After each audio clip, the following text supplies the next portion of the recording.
The first NBA highlight I think you had was the game winner against New Orleans. Now you're young. Are you surprised that coach has drawn up the play for you? No, I wasn't surprised because it's it's funny, but like at the end of games or at this time in my career, like when it'd be like end of the game, coach would come to the huddle and I would always be like, I would look around and it was just like everybody would just be waiting for coach to draw up a play. And I remember the first time I came to the huddle and I was like, give me the ball. And everybody kind of just looked at me and like nobody really said nothing. So coach like dribbled a play for me to get the ball and I missed. That happened another time where I was like, give me the ball and I missed again. And then this game came and I said the same thing. And like coach actually like laughed.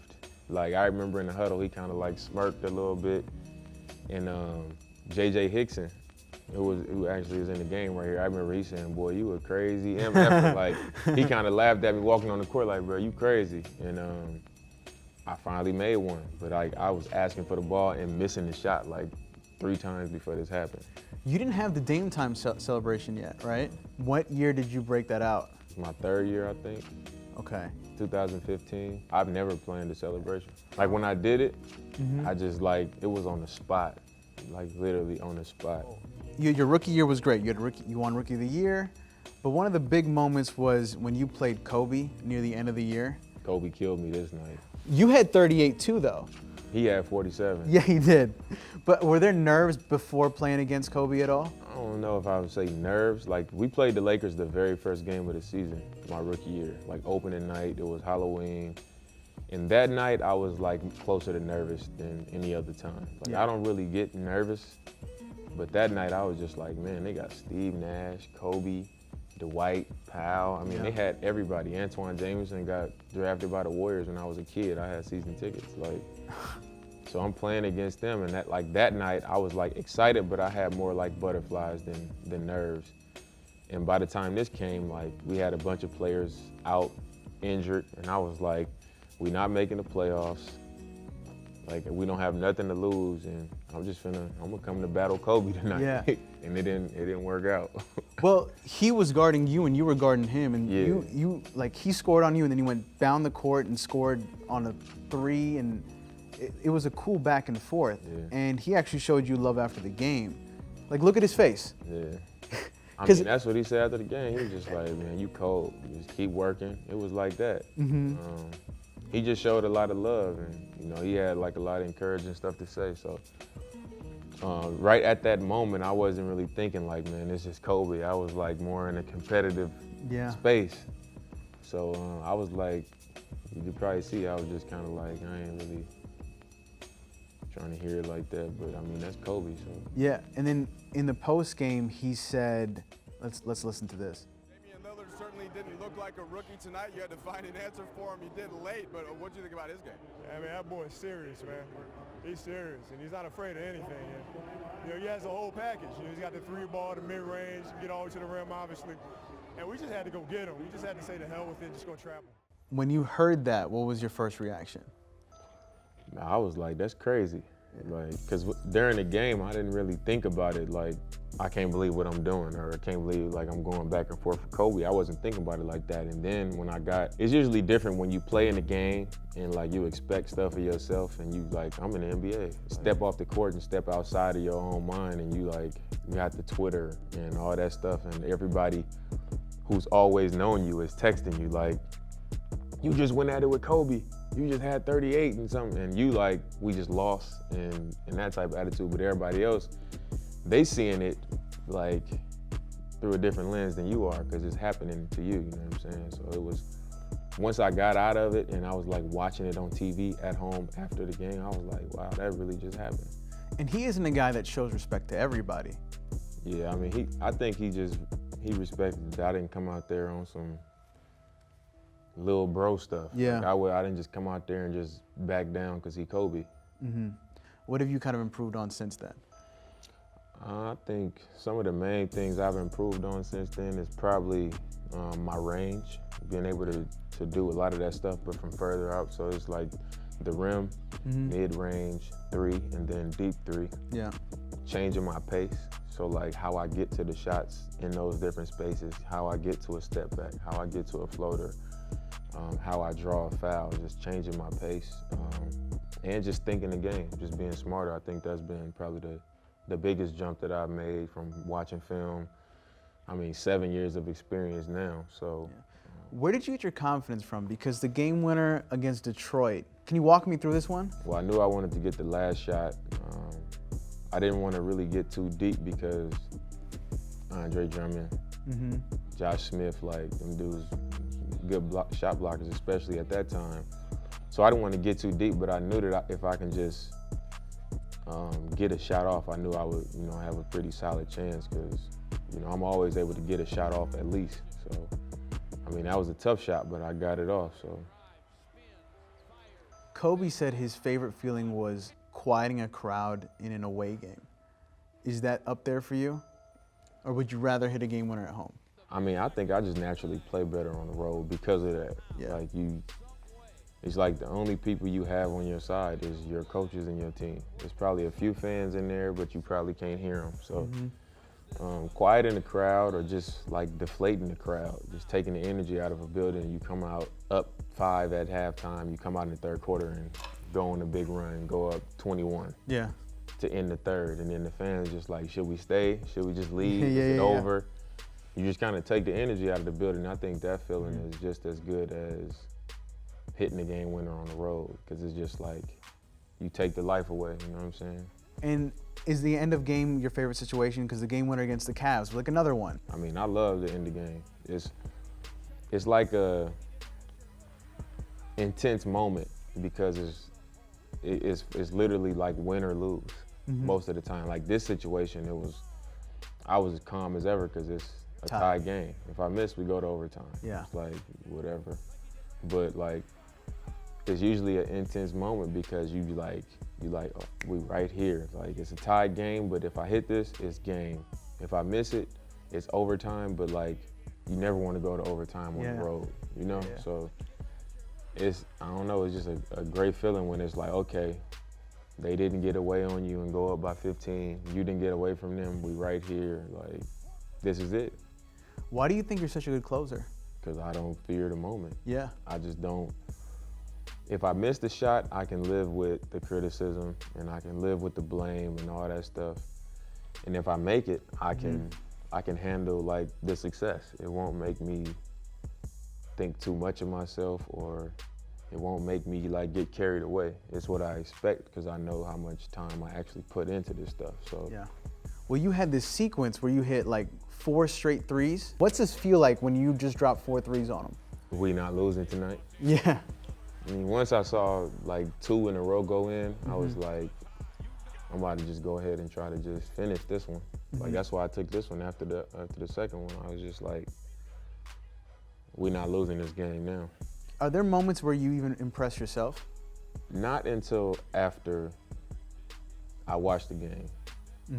Like during the game, I'm never just like, I don't think about like what's actually happening. Yeah. I'm like looking at the score, how much time is left, I'm like just managing too many different things. Like I'm watching too many different things to like really take in what I'm doing. And then afterwards, I'll be like, man, like I'll literally watch the highlight like 5 times, like, wow, that's crazy. Yeah. Do your teammates and like all the coaches, they immediately know when you're in this type of rhythm just to keep giving you the ball? Like you don't even have to call for it, they're telling you to get the ball. I mean, I call for it. Yeah. I'll tell them, give me the ball, but they know I'm not gonna come in there like, give me the ball, I'm hot, blah. Like it's just like sometimes I'll get hot and I'll like pass to CJ even though I might have a shot and he like got some space, I might make the extra pass. When I'm going, it just works. Like CJ will come give me the ball, like keep going. Coach will be like, Dame, what do you want? And stuff like that. So like they help me stay in position where I can keep rolling, but it's not like one of those, I just keep saying, give me the ball type of thing. Yeah. The game winner versus the Lakers, you know you're gonna shoot this, right? When I realize, like sometimes when I get the isolation up top, I'll be like, okay, I'm looking for them to run a defender at me because that's what a lot of teams try to do at the last second so I can't get a shot off. But once I realized I had them by myself and You know, they took the point guard off of me and put like a long wing. I knew what shot I was gonna get to. I was just trying to back him up. So I kind of dribbled him to sleep, gave him one hard move to make him like jump, and sit in the defensive stance like I'm gonna attack right here, boom, boom. And he jumped back, and then I step back away from him. And once I get to that and I get a clean look as I'm shooting it, it don't matter how close he gets to me after that. Like right here, once I got that look, it don't really matter what the defender does. And then the one against Houston, did Chandler Parsons fall asleep? Is that what happened? No, they was actually talking about how they were gonna defend it. And Patrick Beverly was like, you wanna switch it? You gonna stay? And they was talking. And the play wasn't even for me. The play was to throw a lob to LaMarcus. So we were supposed to, all of us was supposed to, us three, we were supposed to clear towards half court, and then we was gonna lob it to the opposite side of the rim for a lob to LA. But Mo Williams was like, damn, F the play, go get the ball. Yeah. And I was like, all right. So the whole time they were trying to communicate how they were gonna defend it, I was just watching the referee to see when he was gonna hand the ball over. And I was just gonna take off as soon as he handed the ball over. And as soon as he handed the ball over, I took off while they was talking. Oh, and that's why you're clapping? Yeah. Because So I give saw me they the ball, was give me the talking, I ball. was like, hurry up. Like, And as soon as you see him hand it to him, you see me take off. And I didn't want to shoot it too fast. I knew I could get a shot off comfortably in that amount of time. Like I caught it, turned, like I got a nice dip in. I mean, it was a full shot. I didn't have to like flick the shot at the rim. It's like a full shot. I just had to do it quick. yeah. No wasted motion. Looking back, is this kind of like your I made it moment in the NBA? A lot changed after this. I mean, this was just my second year. When you say things changed for you, like what changed? Endorsements, people recognizing me more often, seeing myself in commercials and on TV more often. Yeah. More media requests. I got a signature shoe after this. Yeah. Like, because I became more like, it was a thing. So, and this was on top of other stuff. Like I participated in every All-Star event that year. Yeah. I had a bunch of game winners that year. So it was just, everything just added up, and this was like icing on the cake, like I said. Now the side by side with, I'm sure you've seen this with Brandon Roy and your shot.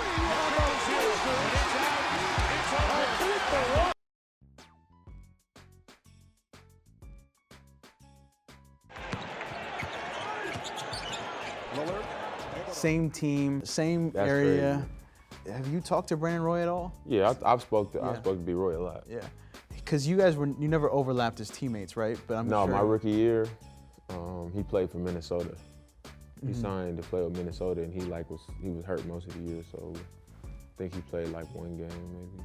Has he given you any advice? When I was younger, like my fourth year in the league, third, fourth year, like that's when we spoke more so then and now. And he would just like, expect this. You know, you had a big first year. To make the jump, you're gonna have to do this and try to look out for, it was just more like kind of preparing me for like what was coming next. Thing after thing, we would talk about stuff like that. You know, then I run into him every once in a while. Like I run into him at the Les Schwab tournament a few years back, and we'd chop it up more. Like we had a real long face-to-face conversation one time. So I mean, we've been in communication. After the shot, felt like the spotlight on you was much higher. You've had 3 moments where people that were known as some of the best defenders in the league, they couldn't stop you. I just think when you're dealing with like a really good defender, like a Draymond or Avery Bradley or a Drew Holiday, or like somebody like that, Klay Thompson, what you can't do is like be passive or like let them be great at that. You gotta attack them. Like you gotta show a good defender or a great defender the respect of attacking them. Because if you don't, they're gonna eat you up. Like it's gonna be a long bad night. So you just gotta attack them. You can't be fragile and timid. You gotta go at them. The play against the Jazz when you drop Elijah Millsap and then dunk on Gobert. Elijah falls down and then you dunk on Rudy. What's a better feeling, dropping somebody or dunking on somebody? Dunking on somebody. Yeah. Because I didn't even know he fell, and I didn't like cross him over. I think he was just trying to keep up with me and like lost his footing or something. He tripped, looked like. Yeah, is this your best poster? Because it's a Gobert? No? I mean, Gobert, he was like he was young right here.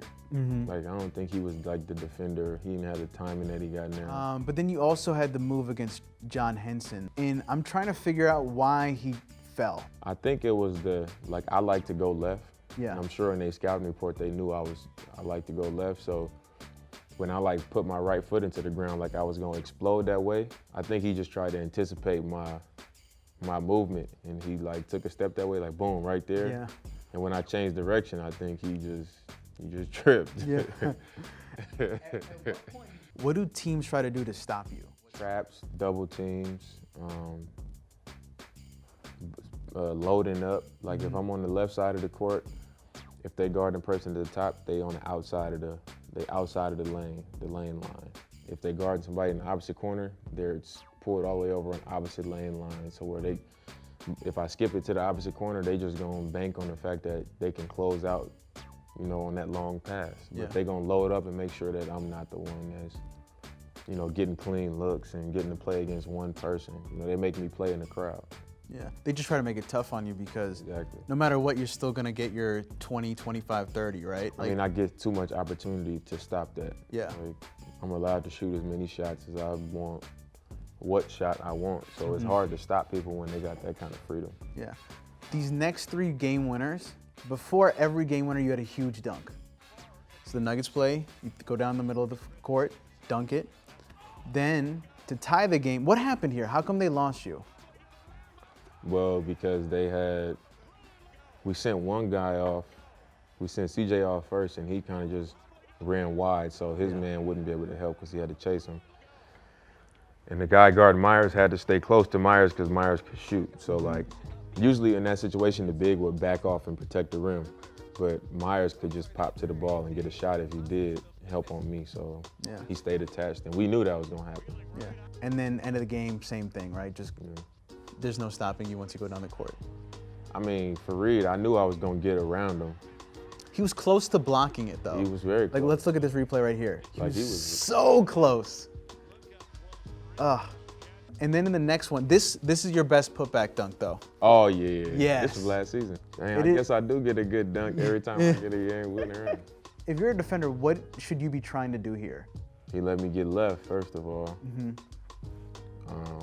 But I think just recognizing the clock,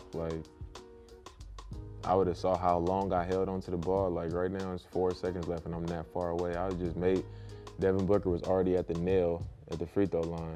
I would have never let me get back to the left because I went away from the defense. Okay, and then the next one against the Warriors, which was also this year, you had a good dunk at the beginning of the game. Thought KD was gonna jump on me. No, I don't think he was. But, I okay, had to step on him. the broadcast missed what happened. There's complete madness. There was a tip or a steal. What happened? We trapped Steph. We trapped Steph right here, and he tried to throw a pass over Mo, and Mo tipped it, and Nurk caught it and threw it ahead to me. Does this one feel really good? How much family did you have in Oakland watching the A lot game? of family. I had a bunch of people there. Yeah. This one felt good because I didn't play well in this game. I missed a lot of shots in this game. And as soon as I got it right here, I was gonna try to do a quick layup, but I knew he would have blocked it. And then when I got it back, I was like, this gotta go in. When do you know when to call timeout, and then when do you know to let the madness just go on and you're gonna figure out a play and find a way to win the game? The Phoenix Suns one, Yeah. it was a tied game. It was a tied game right here, and they actually had the ball on the side out before this, and we got a 5-second call. So they would have had the last shot of the game, but they got a 5-second call because they couldn't inbound it. And I looked down to our bench, and our coach was trying to signal for timeout, and I told him, don't call a timeout, because I didn't want Phoenix to be able to come out of timeout and set up a defense. Yeah. And he didn't call it, and they had a worked small out. lineup on the court, and they didn't figure it out. So it ended up working out. So I think you just got to recognize the situation. Against the Warriors, they would have never let me get the ball. I would have never got the ball if we just did it side out of bounds. So I think you just got to recognize the situation it is. You had another highlight against the Warriors, the ankle breaker. And this is my favorite question to ask. When you drop somebody, how much pressure do you put on yourself to hit the shot? I mean, you got to make the shot. Yeah. So I think I think after you drop somebody, you have more confidence to make the shot. Yeah. everybody like oohing and eyeing, and you just like, yeah, this going in. But Like, I didn't even think about it. I just let it go. because I thought maybe it was a push-off, but it wasn't. I mean, I just came off. I was going fast, and he was trying to cut me off, and I just stopped on a dime. So I don't know how he literally like jumped over there and like did that. I don't even know how he did that. Everyone wants to talk about the OKC game winner, but before we get to that, I think you hit 5 threes in 2 minutes against the Thunder. A few years ago. I don't know if you remember this. Yeah, I do remember this. I mean, that shot I just made right there, I missed one right before that same shot. But it felt good, and I was like, I could get going right now just because of how the shot felt. And then once I hit those 2 in a row, I think there's like a left step back. Yep. Like the ball was just feeling good coming out of my hands. Like I knew if I got a chance, like I'm gonna shoot a few of these in. So that's all it was. Playoff series, I mean, everyone made it about you and Westbrook. Were you surprised by that at all? No, I knew what it was about. Is there a rivalry between you and Westbrook? I think a competitive rivalry. Yeah. Like I respect him a lot and he respects me a lot. But it's not like, I was disappointed that people tried to make it a dislike type of rivalry. Yeah. Because me and Russ is actually cool. And I don't have a problem with him. He don't have a problem with me. And it was like a video that came out where he was like, I've been busting your ass for years. Yeah. And like that became like the thing, you know what I'm saying? And it was just like, oh, they don't like each other, they hate each other. It's like, that dude's super competitive and so am I. He ain't friendly, he's like open with his meanness, like louder about it. And like, I'm not friendly either, but I'm just not about to be like rah-rah to you. I'm just gonna be like, you're gonna feel my vibe, you're gonna feel my energy, and you're gonna know. Yeah. So, but I mean, like, it's all competitive. Like, it's competitive, that's all it is. It's a mental battle too, though, right? I don't try to get in people's head. I think it gets in people's head enough when they like talk trash to me and I don't say too much. I'm not very moved by somebody like talking shit to me. Yeah. Like, you can say what you want. I might look at you like, all right, whatever. Or I might say something slick, but I'm not about to get back into it like, okay, I'm gonna say this to him next time. I'm gonna get in his head. Like, if I got something to say, I'm gonna say it. Or if you say something to me and I got a response, I'm gonna respond, but I'm not about to get back into this. Okay. You know? So this is the play that everyone wants to watch. I feel like I should just hand it off to you and you break down everything that happens. So this play, y'all might not have it, but it goes back to the play before this. We had the ball down to 38 seconds left. Usually in that situation, you want to try to go quick and score and get the last shot. So like, we was down 2, I got the ball. I just pushed it up the court real quick and I scored to tie the game up, and it was like 33 seconds left on the clock. Pressure was really on them. I was like, if they score 2, like we can go back and try to just force overtime. Obviously Russ and Paul George both dangerous in this moment of the game, but at this point in the game, I think Paul George was 15 for 20 from the field. Yeah. He was like 15 for 20, that's like 75% on a lot of shots. So like, once I saw he didn't have the ball, I was like, you know, we just gonna have to live with this because, you know, the hot man don't have the ball, and the refs, you know, swallow their whistle, let them play through some contact. So once we had the last shot, I was like, I'm not playing in the crowd. I'm not going in here and they, you know, grab my arm and get away with it. I just waved the screen off because I wanted to keep it right here. And he was far back, and once I saw, you know, I had some space, even though I was deep, I was at a comfortable range. So I was like, he backed up off me enough.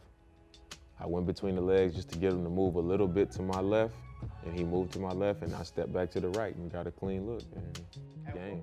At what point did you know that you were going to shoot it from that far?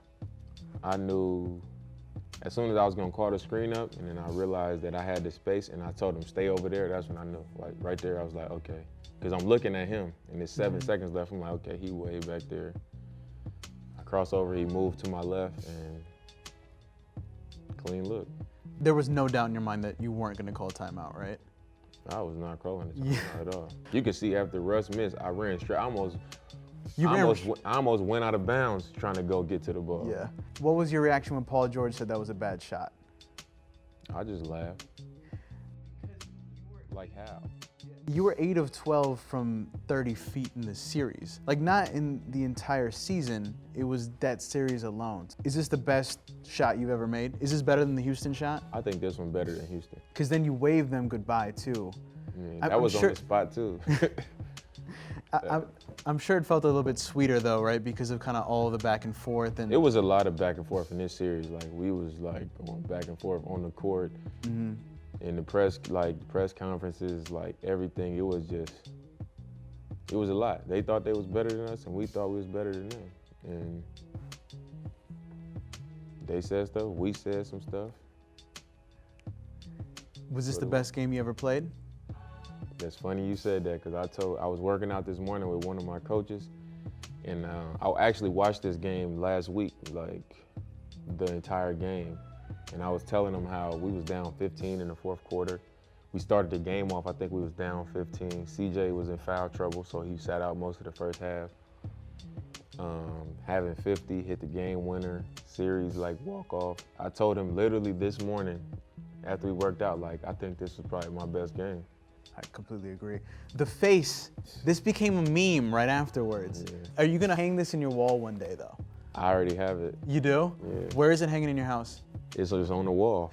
It's funny because it's like paintings, but they're like really nice paintings and they look like pictures. And I have like the Houston Rockets one where I'm like running and I clap my hand, and then it's when I'm shooting, and then it's after I make it. So it's like, they like staggered like this, and I got the same thing like this, where it's just like where I'm shooting it, and then when I'm waving, and then I got this.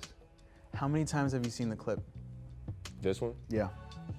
Man, I've seen this so many times that it don't even make sense. Same, just like on my timeline.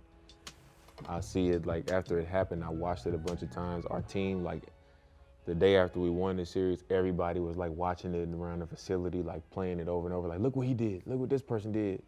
Look at your brother, because that's my brother right there. Well, speaking of one of the people, Seth Curry, did you know what he did? He told them, watch this game. That's exactly what he said. The whole time you just tell them the game's over, right? Yeah, this game. Then he turned around and told him. The cold part is like you see my brother in the clip. Like he starts running, right? In one of the replays, he starts running. He running. He put his drink down. When he starts doing the raise. That's my sister right there with him too. They're on the court. My brother is literally in the mosh pit. That's so funny. This is the most liked post in House of Highlights history. This one right here? This one right here has almost 2 million engagements. Really? It has been shared. I think 1 million people DM'd it to their friends. People still send it to me. Yeah? Like people sent, like in conversation, you know how you can like look up the gifts? Yeah. And like send them to people, like people send me this, or it'll be like when everybody's scared to ask, can they spend the night, and you ask and your mom say yes. Yeah. And they got all of us on there like piled on top of each other. I had never seen social media that crazy. I think LeBron, every single NBA star tweeted about it. What did your phone look like right after? So right now I got 134 unread texts. Okay. Usually like on Christmas, because I had the same phone number since 7th grade. So yeah. Christmas, I'll have a bunch of texts. And like eventually I'll like look through them. And like I can't respond to all of them, but I'll look through. It's a bunch of numbers I don't have. And then on my birthday, same thing. And I'll look through them or whatever. Even the first shot against Houston, it was the same thing. I had a bunch of texts. I eventually got through them. When I made this shot, it was like, I still have not gotten back all of them texts. I got like up to like 600 and something text messages.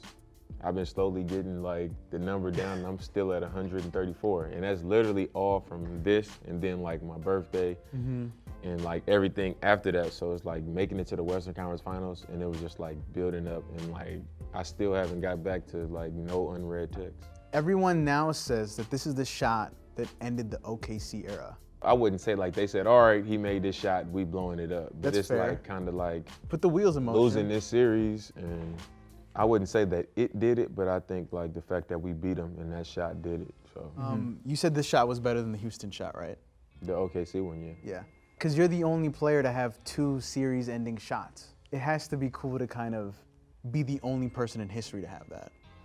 Yeah, it is pretty cool. I remember 2 years after I made the one against Houston, like it was a local media member in Portland. I was like, damn, you had the one moment against the Rockets, and you know, what's next? I was like, I just gotta have another one. And he was like, yeah, but it's only happened like 5 times and something. And I was like, I know, I just need another big moment like that. And then like, it just came. Yeah. Before the series, Evan Turner shared a DM where you said you feel like you're gonna have a breakout postseason, and you did. Yeah. What made you feel that way before the postseason started? Like, I was first team All NBA the previous season, and then we got swept, and I had a bad playoff. And I'm like, when stuff like that happen, like, it gotta be something better in store, because like, I don't treat people bad, I don't do bad stuff, like, I work hard, I'm a good teammate, I'm coachable. Like, how does this happen? Like, how does this even fall in like the plan for me? So I knew something better was gonna come, just because of like how I live my life, how I do stuff, and then like what I continue to do even after that experience. I kept working harder. I stayed positive. I didn't blame nobody. I took the blame. I took all the criticism and people talking bad about me on TV. And I just took it, and I kept working, and I got better. And then I came back and backed up. Like, I could have been first team again this year. Yeah. And I came and backed it up. But then, like, Nert went down at the end of the season. CJ went down. And, you know, our other best players are out. And we had, like, 14 games left and a tough schedule. And I shouldered it. Like, obviously, it was a team effort, but I stepped up big in every game. And I think we finished like 12-2 or 12-3 at the end of the season, shorthanded. And it's just how I felt playing. Like, I was like, I'm in too good of a rhythm. Like, I feel healthy, I feel strong, my mind is like right. I just felt like this gonna be like, I went through the hard part last year. I stuck it out, I stayed true to it, and like, it's about to work out. Like, something different is about to happen, and obviously we got swept in the Western Conference Finals, but I mean, that's an accomplishment to make it to that point where it's, you know, the Final Four in the league, so. What did you learn from the Pelicans sweep though, the year before? It's not just gonna happen. Like, we was a 3 seed that season. We was having a great season, you know, as a team.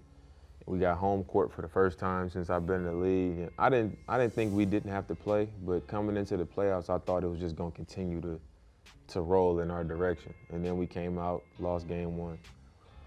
Then it was like, nah, we ain't gonna lose both games at home. Yeah. Like, lose the second one at home. Then game 3, you start feeling that pressure, like, oh man, we damn near gotta win both of these games, like, if we really wanna have a chance. Then you get blew out in game 3, and it's like, yeah.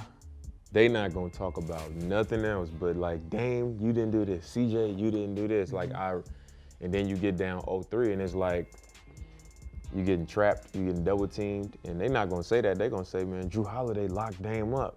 Yeah. And like, it makes perfect sense because Drew is a great defender, and I'm struggling. So they gonna make the narrative what they want it to be. You know what I'm saying? So it's just like, you deal with all that stuff, and it's just like, wow. Yeah. Terrible experience, man. How long were you down for, like, after that last season? I'm still not over it. Yeah. Because I just wish that just never happened. But yeah. I'm not over it even today. Like, I wish that I never had that experience. But when it actually happened, like, I started moving forward because I didn't want to like rest in it. I didn't want to sit in it and just pout and all that. So like, I started training. Like, I made myself watch the series again because like, even though it was bad, it wasn't what people talked about it as. You know what I'm saying? You know how they say it's never as good or as bad as it seems. It seems, yeah. Like, it was a sweep, we got blew out 1 game. You know what I mean? So I watched it, and that it sat better with me then, you know, after I like watched it, and I was like, okay. Like, I had some opportunities that I should have made. Played too fast here, didn't, you know what I mean? So, I mean, I was good with it. I wish the thing as a whole didn't happen, like getting swept as a 3 seed, home court and all that stuff, but like. To be fair, it wasn't like a normal 3-6, right? Wasn't there only like a couple game difference? So it wasn't like 1 or 2 games. Yeah, so it wasn't the worst. I mean, 3-6 is 3-6. Yeah. You and Steph are the only players that can like pull up from 30, and you still think it's going in. When did that start? I've always shot from deep. Like, even in college, it's just I've become really good at just shooting from deep because I've started working on it all the time. So I would say like probably like my second or third year in the league, I started just pulling up from wherever. How do you take that next step? Is it in the summer you're just training for it, or like is it like mental stuff? Like you're just more experienced, you understand the game a lot better? Like what is it? I think everybody trains, but you know, everybody doesn't train with a purpose. Like they don't looking in the mirror and really challenging themselves. So I think that's part of it, like really looking at what you don't do well enough and what you do well, and be great at the stuff that you do well, and then get better at the stuff that you are average at, or the stuff that you just good at. Improve in those areas, but also like becoming a smarter player. Each year in the league, like the more you can learn and pick up, like the game becomes slower and more simple, just by knowing when somebody says away and thumb down and wide, and like when you know the terms, you become a better defender. I know Rudy Gobert is he want to be close to the rim, so he's probably gonna be back in the pick and roll. So I'm gonna do something where I'm gonna pull his man up into a pick and roll, and I might be able to get a mid-range jumper.